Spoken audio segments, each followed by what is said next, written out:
Hi everyone, my name is Marsha Putrendari, and you can call me Marsha.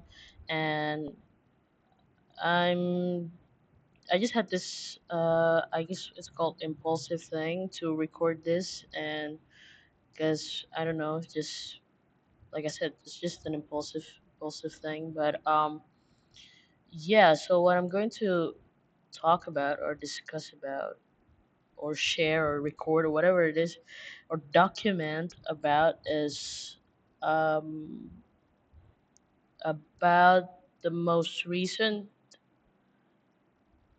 issue, or because I don't want to say it's a scandal. I feel like I would be incorrectly what do you call that, like incorrectly define it. But yeah, it's just one of these issues or viral conversations and topics of that has been going on a lot recently, which is about this act or about this act or this decision that the AI company Anthropic, which is, I believe it's like the parent or the company behind this AI software called Claude, has been doing. And well, the thing that they have been doing is, from what has been shared a lot or talked about a lot lately, is that they did this destructive uh, act for books, basically. So they, because they have to train their large language model for Claude with a lot of data, right? As many data as you can, as many, good quality data as you can get. But at the same time, they wanted to avoid or dodge the legal risk or the legal issues of taking all this data. Mm, and one of the big database that they are getting from are books. So apparently they have this project called Project Panama. I believe that's what it's called based on the one article that I just read. It's called Project Panama, which is an effort to destructively scan all the books in the world. And the reason why they use the code name, which is Panama, is that they actually wanted to keep that a secret, meaning they actually initially they didn't want people to sort of like figure it out or even know about it. So they use the name code because apparently before this effort, this destructive scanning effort of books, they use pirated books and take it as their own data, but then apparently that effort failed because they got into this legal issue basically. And so that's why they moved on to this effort, the Project Panama effort. And this time it isn't as direct as pirating books, because basically they would just buy all those books be- and then technically became their books, right? Because they bought the books, and they, after that, usually, I guess uh, you know, under not understandably, but like yeah, just like logically, once you buy a book, basically you can do everything with it. But you can like read it, consume it, you can throw it out, you can quote it, and you can yeah like learn from it or make something out of it. And so what they do is they buy all those books, they would scan it, right, and they would scan it and turn it into a digital form. And then after that they would just destroy all these books that they have scanned. And I think it's just such an insane effort because to simply put, I think it's just such a very greedy move. I mean, clearly they are avoiding the legal battle or the legal issues that would come if they just sort of like use the books or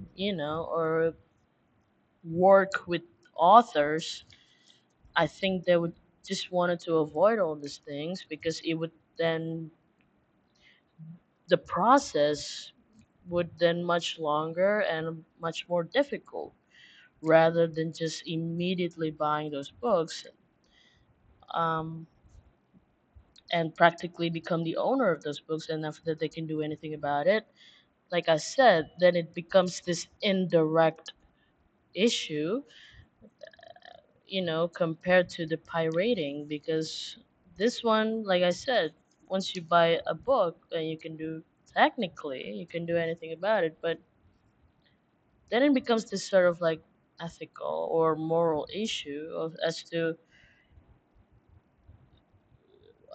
what they're doing is literally devalue all these authors and all these writers and technically stealing their data in such a you know it's such in a legal, I guess, illegal way,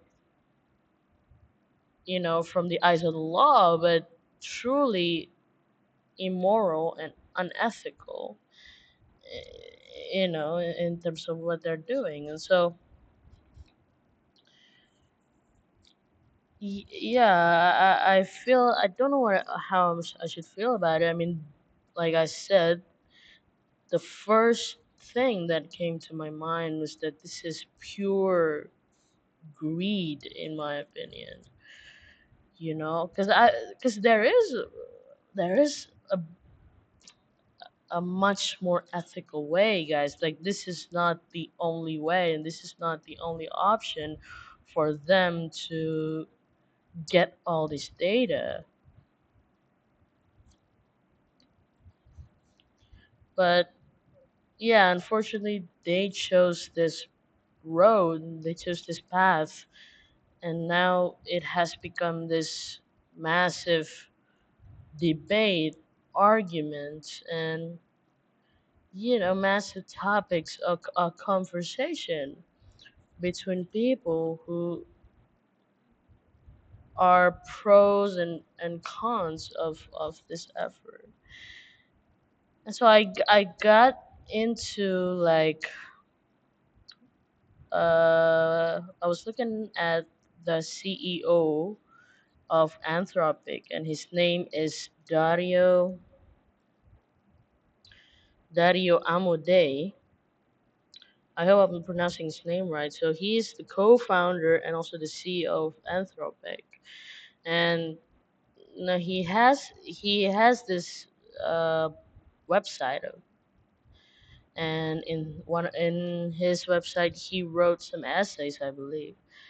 I haven't read any of this, but according to the article that I read, this is he talks about a lot of his views and his thoughts about the rise of AI and also the risks of it all. And it's quite a long essay, and so I think that I would I will be reading this essay and give my thoughts about it. At the same time, I'm recording all of this, so I guess maybe I can come back later to this. I guess at the end of the day, I'm not. It's not like I'm very knowledgeable about AI, and I'd be lying if I say that I don't use it. Um, yeah, because personally, one of the biggest or most painful disappointments is also just that I actually it's that dilemma that as a user, when you use AI, you know that it's helping you, and it's helping you pretty fast. You can answer you some questions, and like teach you about a few things and give you this information that you need in a quickest way possible. But at the same time, it's hard for me to just ignore the risks or the consequences of using it once I read and once I get to sort of like I get to deep dive and all of these things. And so yeah, I'm just gonna jump right in. So I'm going to read this essay.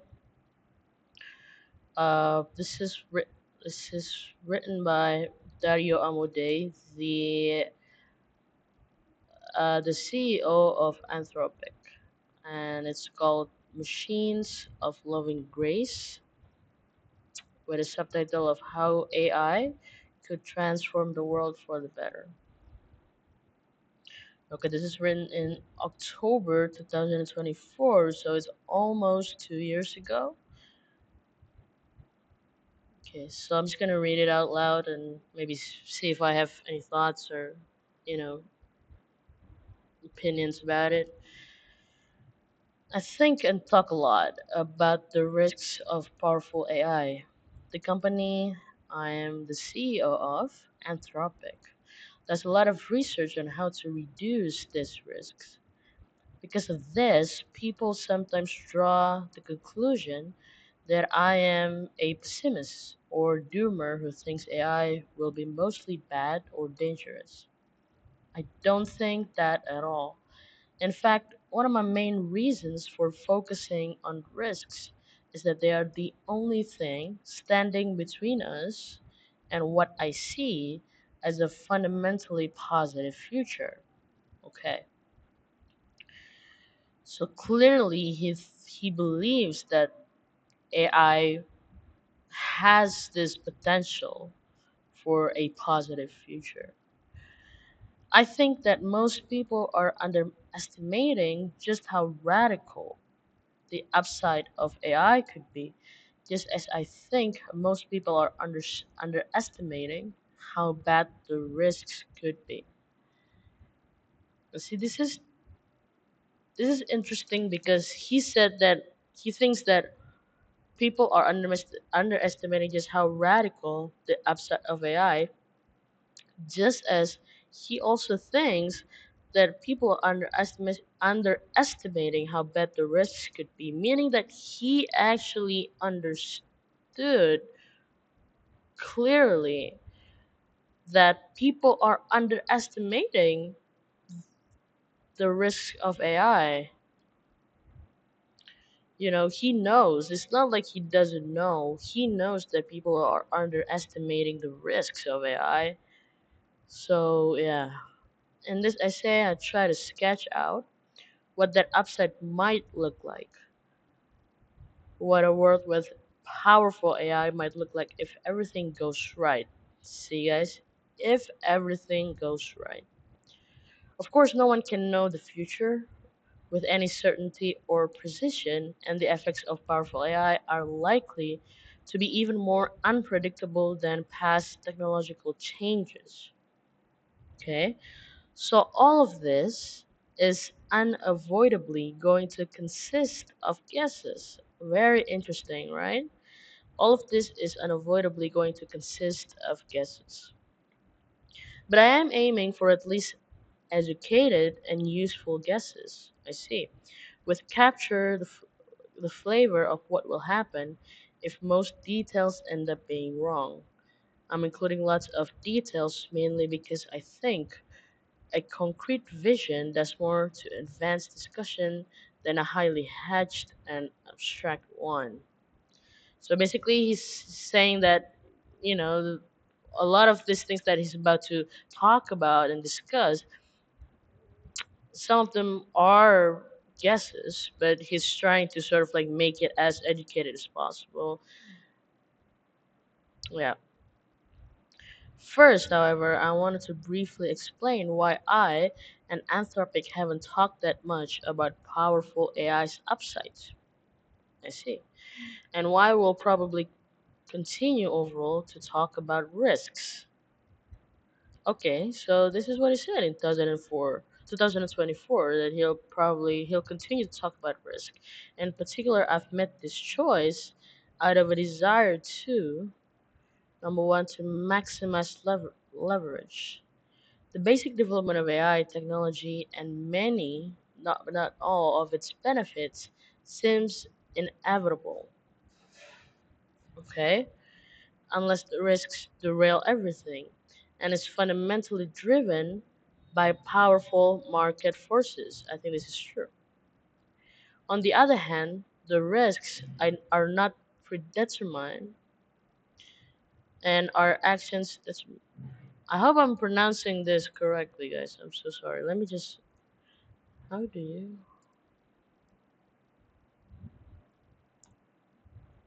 Oh, that's her min. It's her. Oh, I'm so sorry. I pronounced that wrong. Predetermined. And our actions can greatly change their likelihood. Avoid perception of propaganda. Let's see. AI companies talking about all the amazing benefits of AI can come off like propagandists or as if they're attempting to distract from downsides. This is so true. But I don't know. Isn't Anthropic doing the same thing? I don't know. I also think that as a matter of principle, it's bad for your soul to spend too much of your time talking your book. The third point is to avoid grandiosity. I am often turned off by the way many AI risk public figures, not to mention AI company leaders, okay, talk about the post AGI world. AGIs, I think I've heard of AGI, artificial general intelligence, obviously, as if it's their mission to single-handedly bring it about like a prophet leading their people to salvation. I think it's dangerous to view companies as unilaterally shaping the world and dangerous to view practical technological goals in essentially religious terms. The fourth point is avoid sci-fi baggage. Let's see. This is interesting, I think. Although I think most people underestimate the upside of powerful AI, the small community of people who do discuss radical AI futures often does so in an excessively sci-fi tone, featuring an example, uploaded minds, space exploration, and general cyberpunk vibes. I think this causes people to take the claims less seriously and to imbue them with a sort of unreality. To be clear, the issue isn't whether the technologies described are possible or likely. It's more that the vibe connotatively smuggles in a bunch of cultural baggage and unstated assumptions. Cultural baggage and unstated assumptions about what kind of future is desirable, how various societal issues will play out, etc. The result often ends up reading like a fantasy for a narrow subculture while being off putting to most people. Yet, despite all of the concerns above, I really do think it's important to discuss what a good world with powerful AI could look like while doing our best to avoid above pitfalls.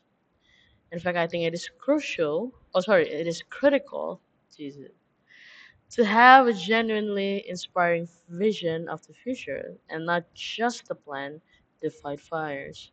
Many of the implications of powerful AI are adversarial or dangerous. Absolutely.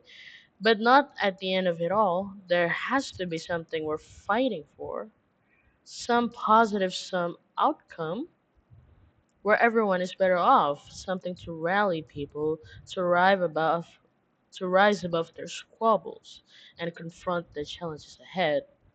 Fear is one kind of motivator, but it is not enough. We need hope as well. Technically true.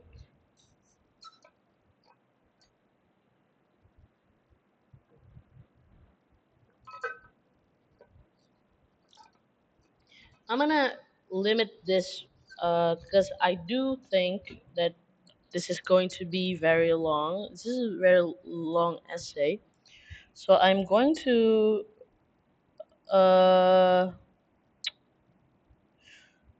limit it to 2 hours. So currently it's 20 minutes, right? If it reaches 2 hours mark, then I'll stop and I guess we'll continue in the next. We'll pause and we'll continue in the next reading session, I guess. Okay. The list of positive applications for powerful AI is extremely long and include robotics, manufacturing, energy, and much more. Okay, but I am going to focus on a small number of areas that seem to me to have the greatest potential to directly improve the quality of human life. The five categories I am most excited about are: number one, biology and physical health; neuroscience and mental health; economic development and poverty. This is very intriguing. Peace and governance is also very, very intriguing. Work and meaning. Okay.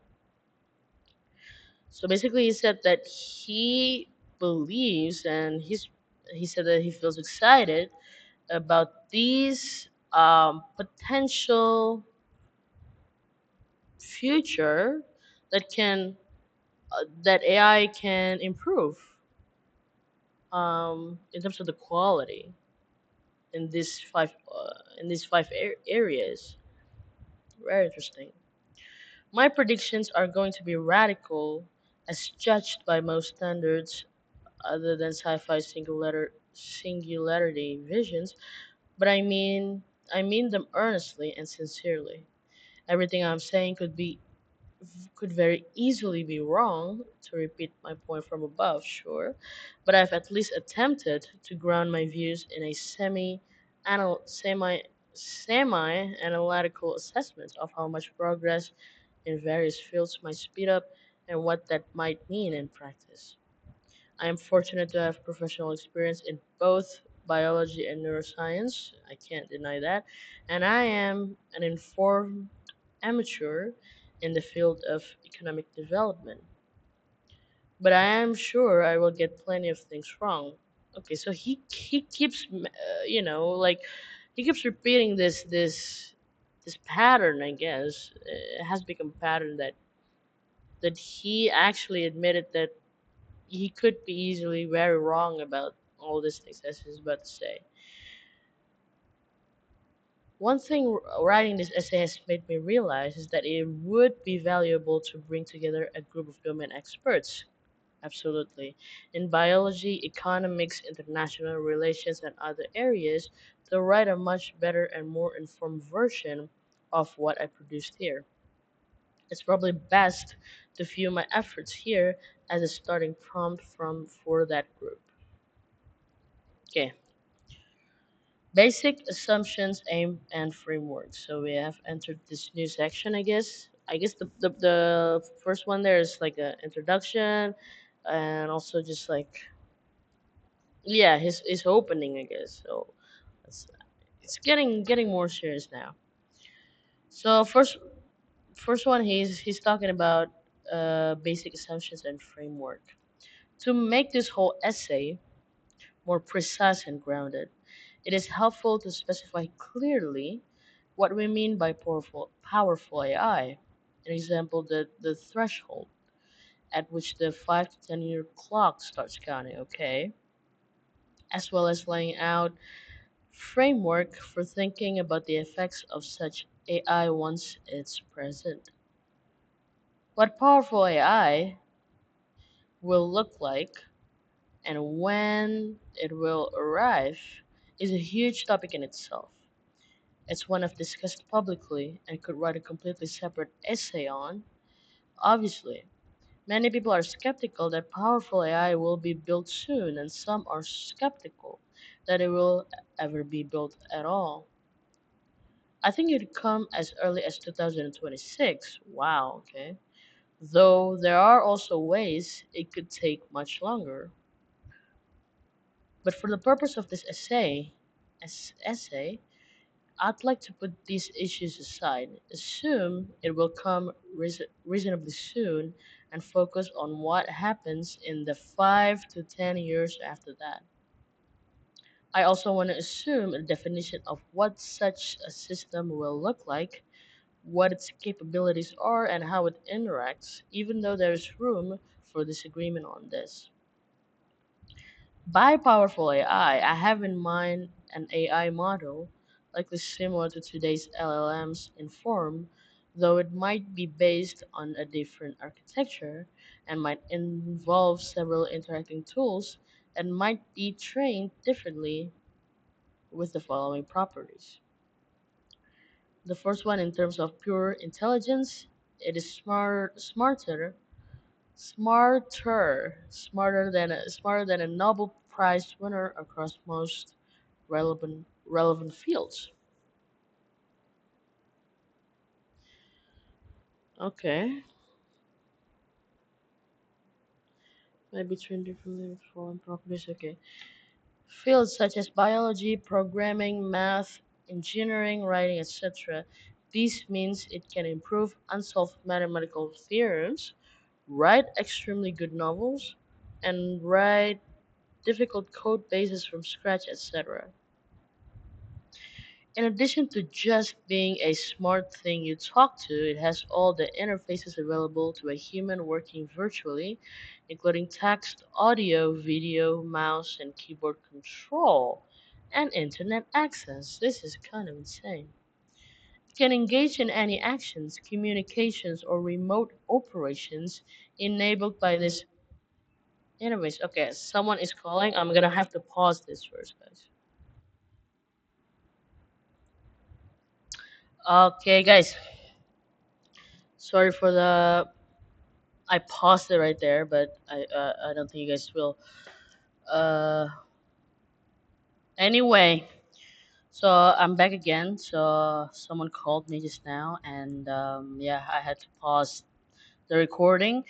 And because of that, I said earlier that I'm gonna stop in hour two. However, um, I think I'm just gonna stop for 1 hour and after some considerations, I'm just going to continue. I wanted to read the whole article. I mean the whole essay, and so I will finish it. It's just that for time constraints and some other reasons, I have to sort of like read it in chunks, and so yeah.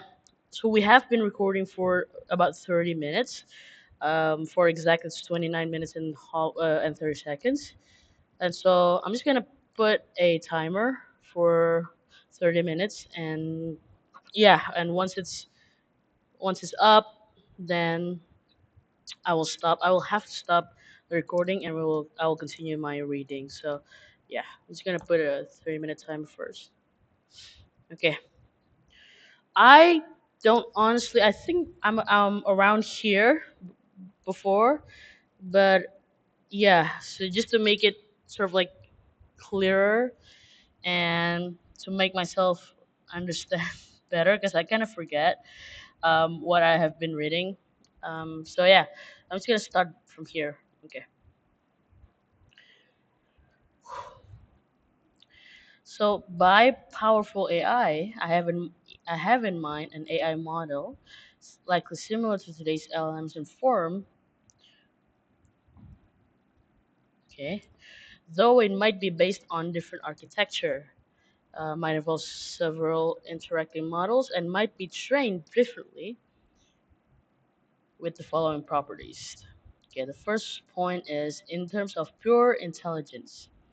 It is smarter than a Nobel Prize winner across most relevant fields: biology, programming, math, engineering, writing, etc.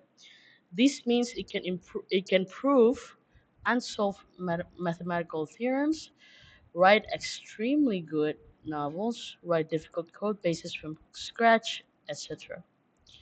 In addition to just being smart thing you talk to, it has all the interfaces available to a human working virtually, including text, audio, video, mouse, and keyboard control, and internet access.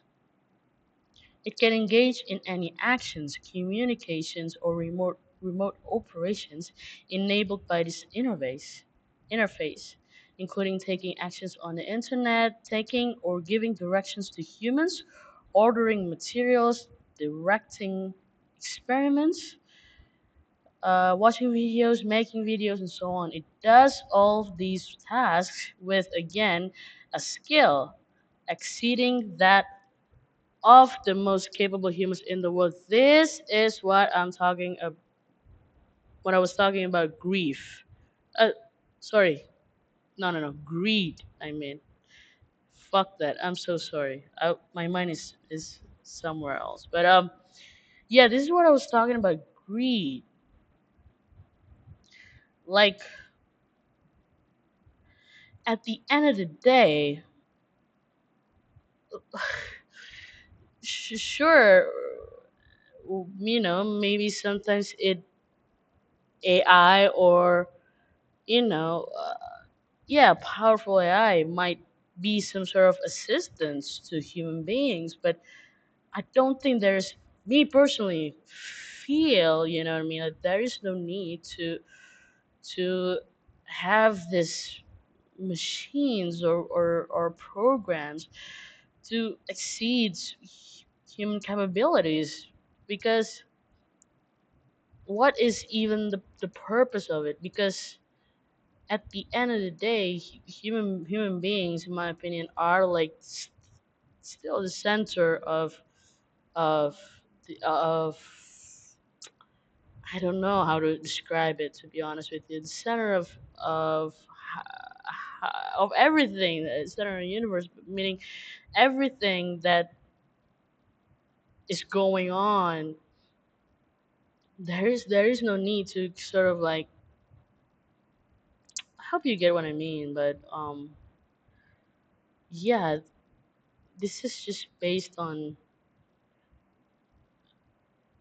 like okay like if I could say it in one sentence, I think humans are more than enough already. Like we have all these people, including you and me, functioning in this world, functioning in societies, and so I'm not I don't actually feel the need, even the or even worse, the urgency to have this powerful AI exceeding our capabilities. That I guess that's all I'm trying to say. The third point is that it does not just passively answer questions. Instead, it can be given tasks that take hours, days, or weeks to complete, and then goes off and does this tasks autonomously in the way a smart employee would, asking for clarification as necessary. This is another thing. that I'm worried is basically privacy. And sure, on the surface, all of these things look pretty good and look pretty attempting. You know what I mean? But yeah, in order to have AI to be able to do our tasks, basically like ordering things, watching videos, making videos, we have been able to do this pretty good. You know what I mean? Like we have these abilities, we have people who are capable, and we have experts and everything. And so now it's just like what? So just like we're just giving data to them and let them take over, and then what do we even do? You know what I mean? So sometimes not all improvements or advancements, I guess, are necessary. It does not have physical embodiment other than living on a computer screen, but it can control existing physical tools, robots, or laboratory equipment through a computer. In theory, it could even design robots or equipment for itself to use.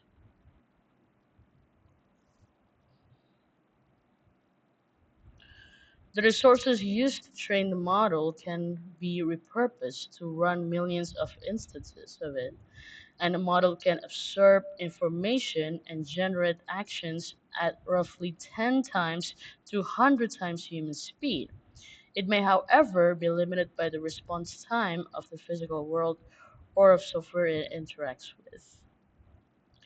Each of these million copies can act independently or on unrelated tasks, or if needed, can all work together in the same way humans would collaborate, perhaps with different subpopulations, fine tuned to be especially good at particular tasks. We could summarize this as a country of geniuses in data center. I already hate that sentence. Clearly, such and why I guess just hating it is not fair thing. Like I said, I think my biggest concern is in privacy. Our privacy and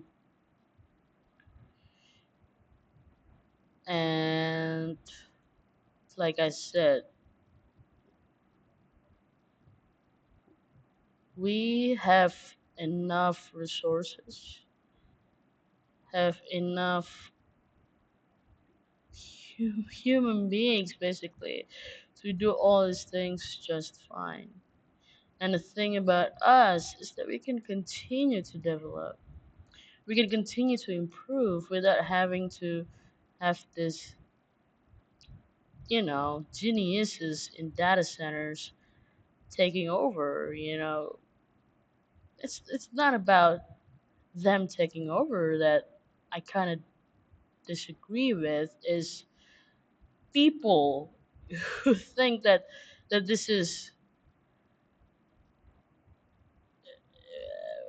needed. You know what I mean? I don't think it's needed. It's simply as simply as it. Clearly, such an entity would be capable of solving very difficult problems very fast, but it is not trivial to figure out how fast. Two extreme positions both seem false to me. First, you might think that the world would be instantly transformed on the scale of seconds or days, the singularity, as superior intelligence builds on itself and solves every possible scientific, engineering, and operational task almost immediately. The problem with this is that there are real physical and practical limits. For example, around building hardware or conducting biological experiments. Even a new country of geniuses would hit up against these limits. Okay? Intelligence may be powerful, but it isn't magic fairy dust. It doesn't have to be magic fairy dust. We don't need magic fairy dust, do we? don't know. Second, and conversely, you might believe that technological progress is saturated or rate limited by real world data or by social factors, and that better than human intelligence will add very little. This seems equally impossible to me. I can think of hundreds of scientific or even social problems where a large group of really smart people would drastically speed up progress, right? Especially if they aren't limited to analysis and can make things happen in the real world, which our postulated country of geniuses can, including by directing or assisting teams of humans. I think the truth is likely to be some messy admixture of these two extreme pictures, something that varies by task and field and is very subtle in its details. I believe we need new frameworks to think about these details in a productive way. You gonna take a drink first?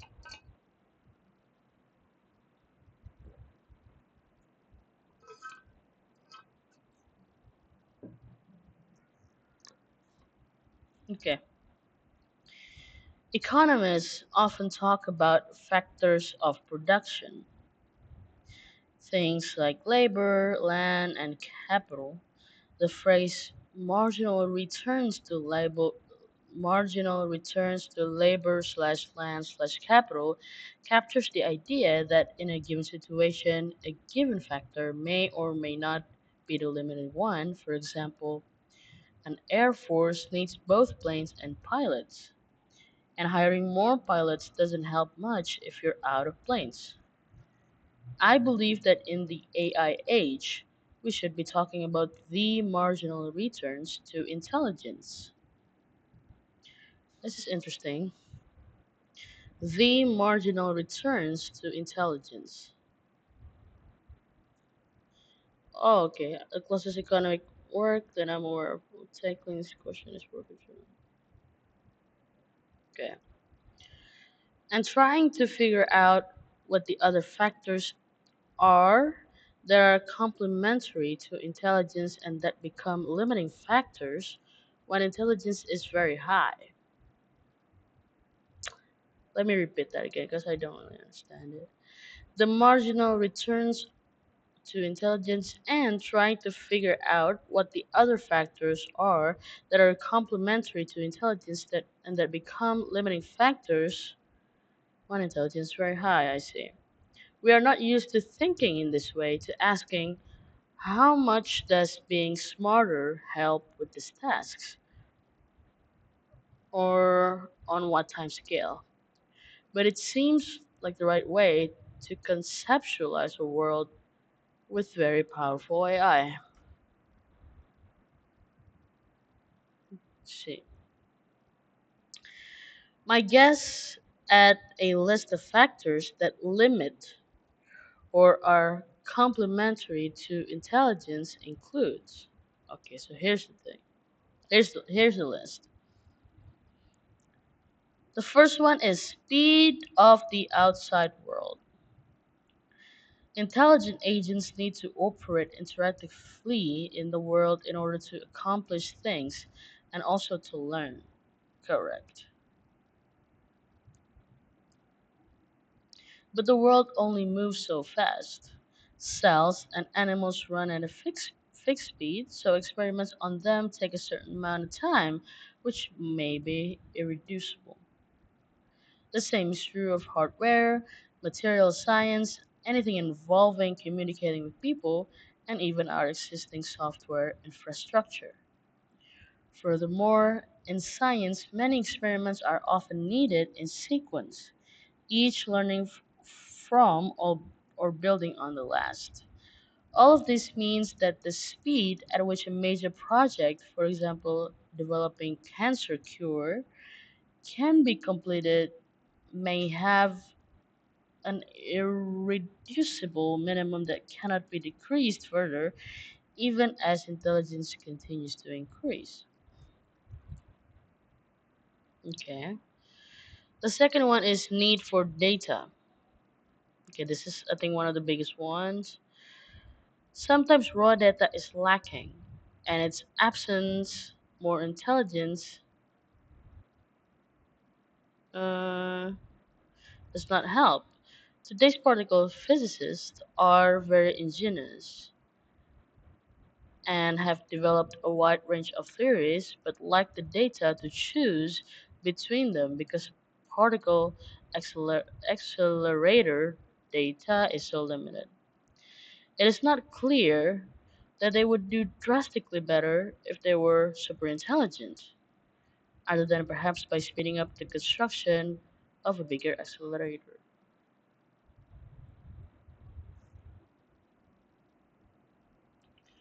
Okay.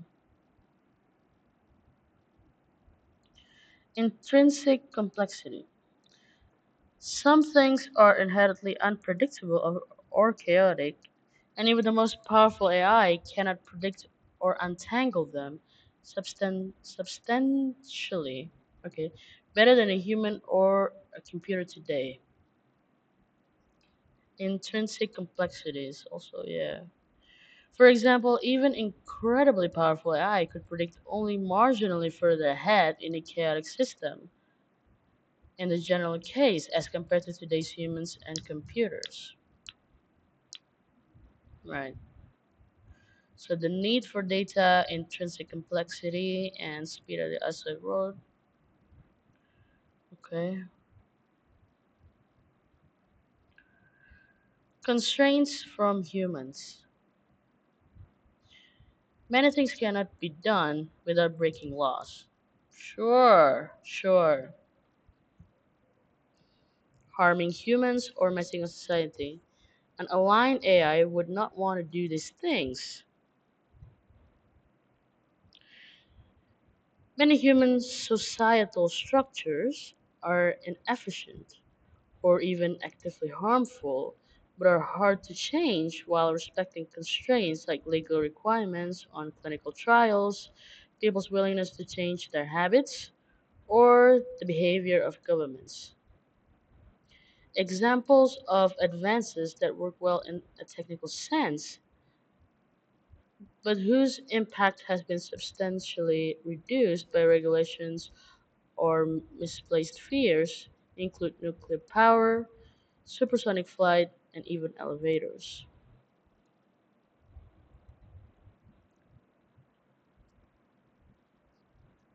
Physical laws. This is a starker version of the first point. There are certain physical laws that appear to be unbreakable. It's not possible to travel faster than light. Pudding does not unstir. Chips can only have so many transistors per square centimeter before they become unreliable. Computation requires a certain minimum energy per bit erased, limiting the density of computation in the world. There is a further distinction based on time scales. Things that are hard constraints in the short run may become more malleable to. Oh man, how do I pronounce this? Let me check.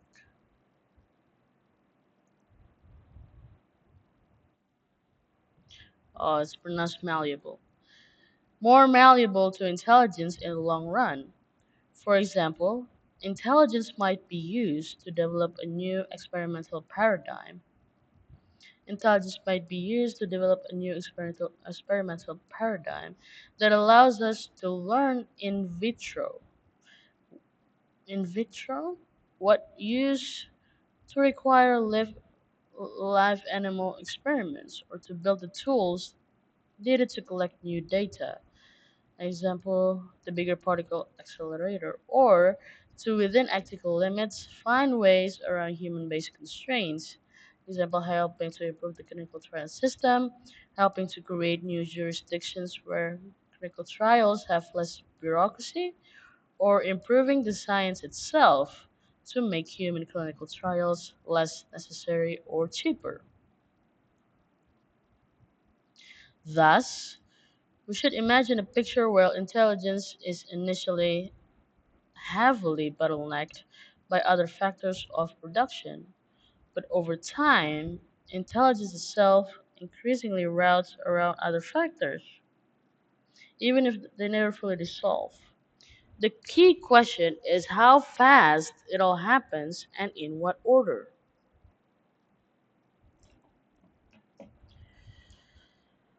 Okay, I see.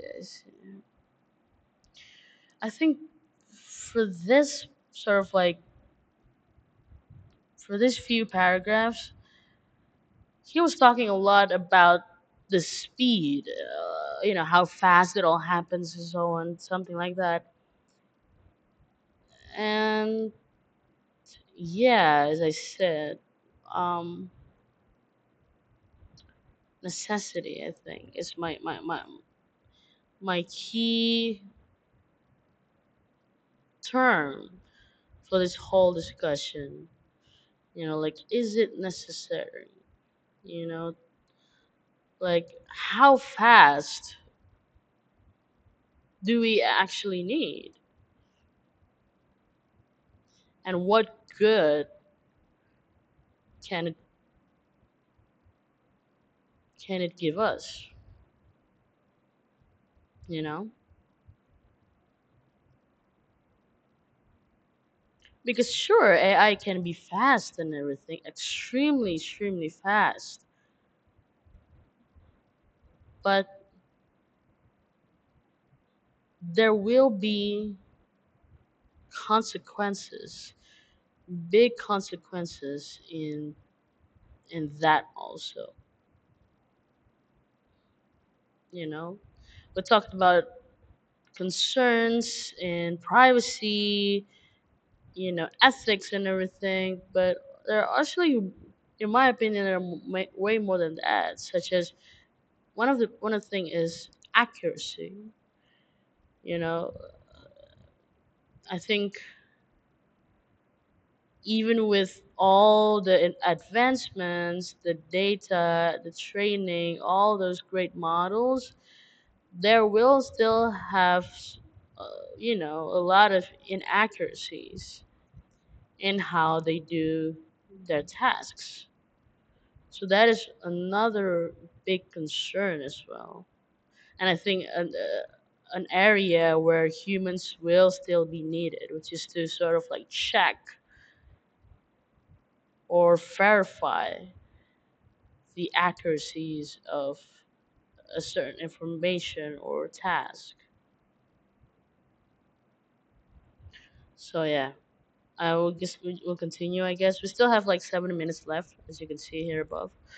But yeah, I'm just continuing until time's up, and we'll start from there. So, with the above framework in mind, I'll try to answer that question for the five areas mentioned in the introduction. Okay, so I guess then here we'll start to go through these five areas that he thinks can benefit the most with powerful AI. So the first one is biology and health. Biology is probably the area where scientific progress has the greatest potential to directly and unambiguously improve the quality of human life. In the last century of some of the most ancient human afflictions, such as smallpox, have finally been vanquished, but many more still remain, right? And defeating them would be an enormous humanitarian accomplishment, correct?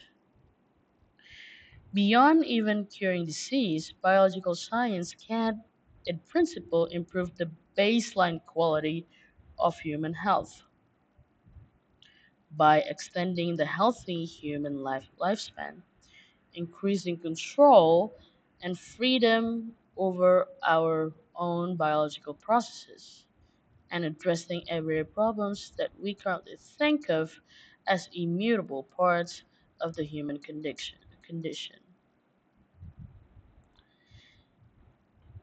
In the limiting factors language of the previous section, okay, the ones that we just read, the main challenges with directly applying intelligence to biology are data, the speed of the physical world, and intrinsic complexity. In fact, all three are related to each other.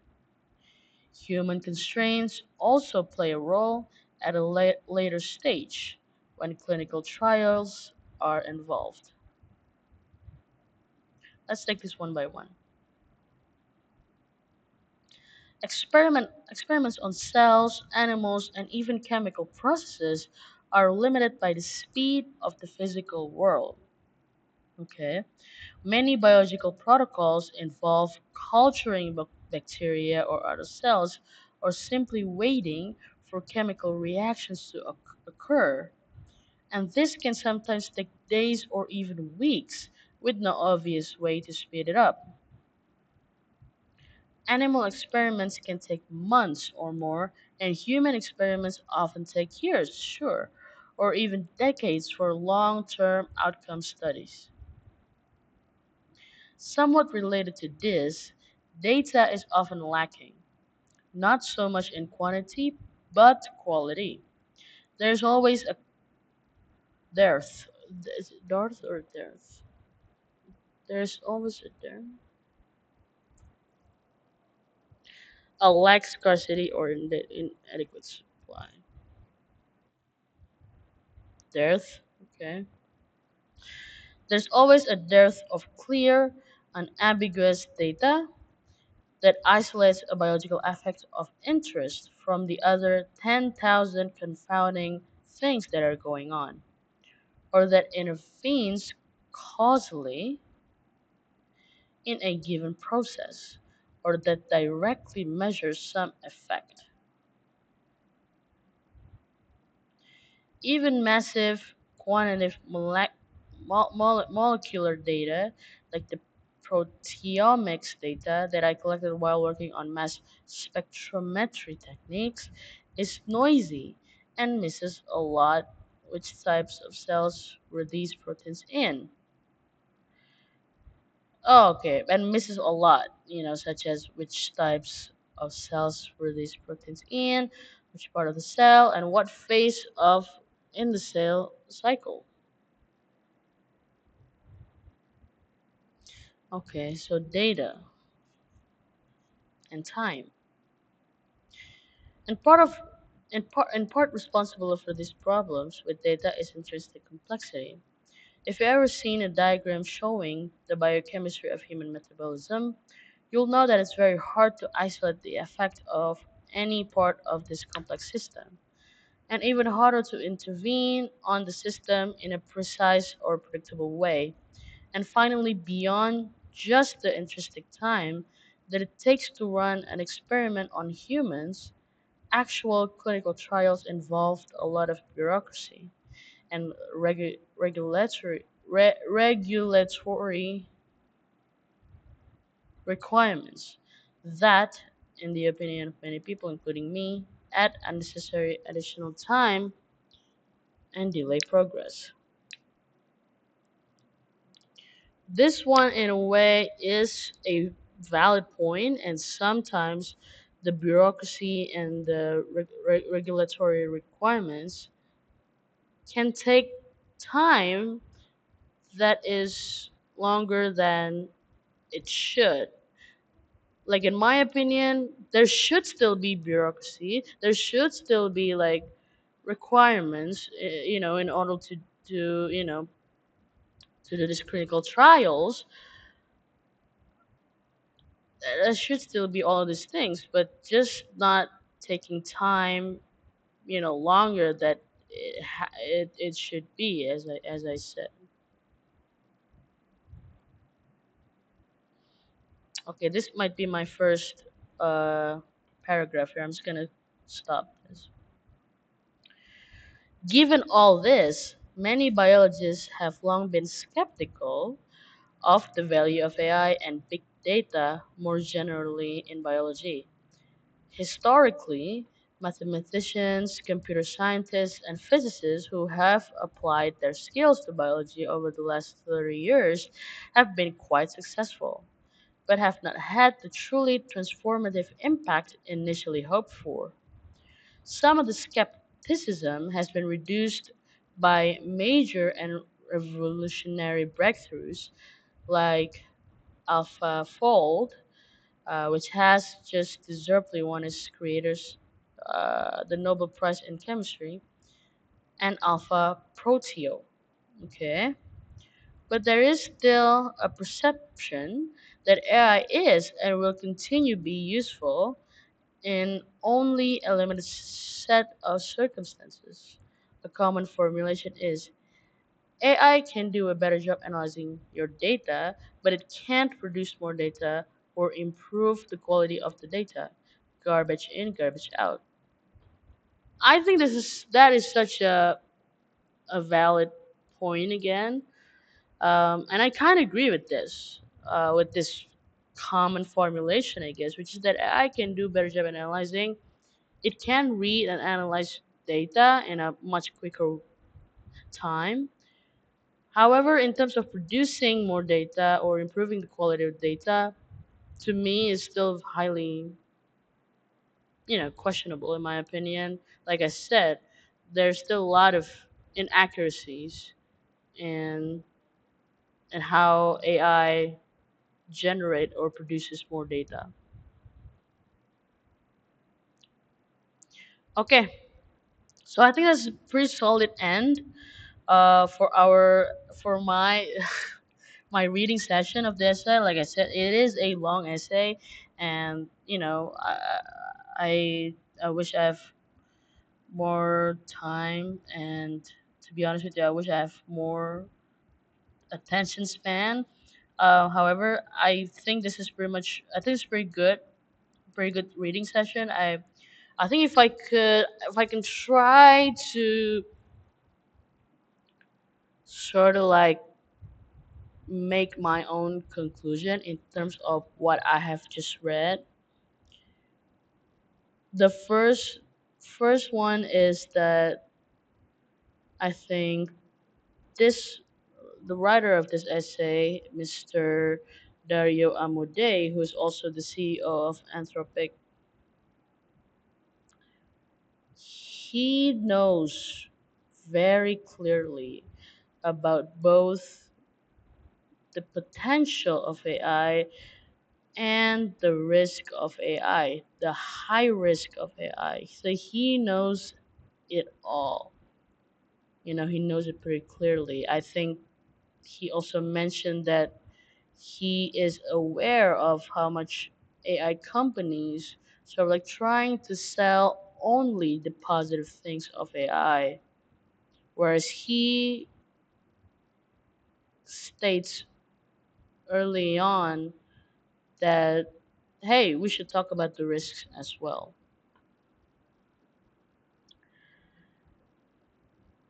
So that's the first one.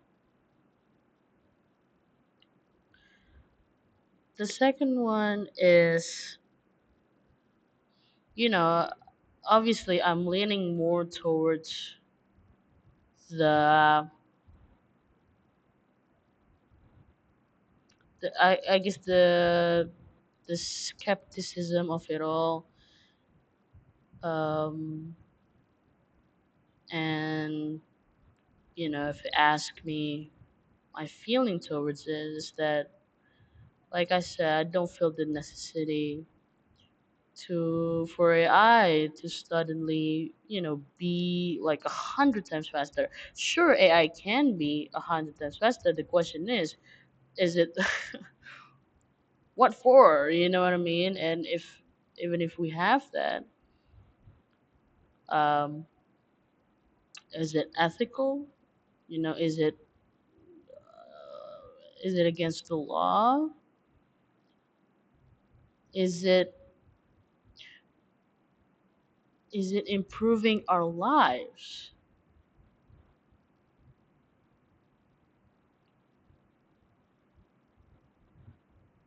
I guess my main concern about AI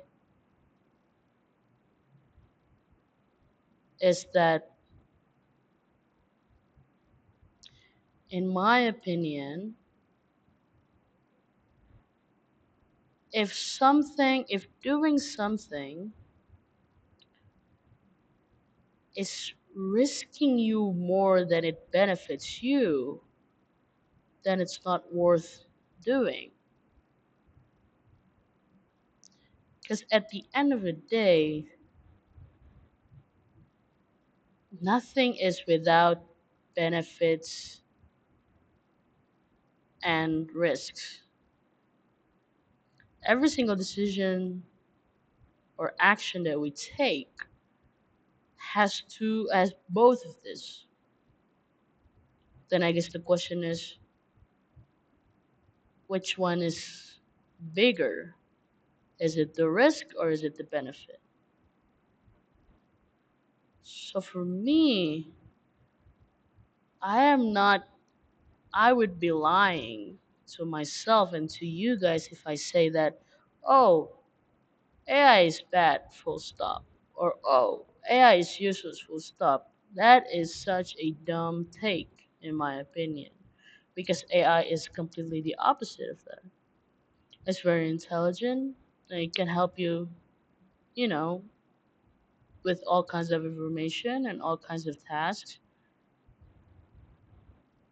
But then if we look at the risks, or if we look at the things that we destroy just in order to have AI assisting us, and if the effect in the future is much larger and much more destructive than the benefits we're taking right now, I just don't think it's worth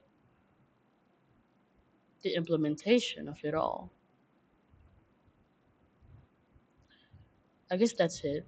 Like, as you all know, basically just probably covered maybe 10% of the essay, 10 or 15% of the essay. So I still, I'm still very much interested to read more about it, because as I've said, I guess a few times, that I'm not an expert in this. I'm not an expert in biology and I guess and health and medical and things like that. So I'm just trying to learn as much from this essay and learn about AI and basically the effects and the risks, the consequences of it all. Because most of the time you only hear or read the benefits. So yeah, we'll continue this writing session. I'll continue to read the essay until I'm done. But for right now, I guess I have to stop here. And thank you so much for you guys. If you guys have been watching and listening to this. So yeah, thank you guys. Bye.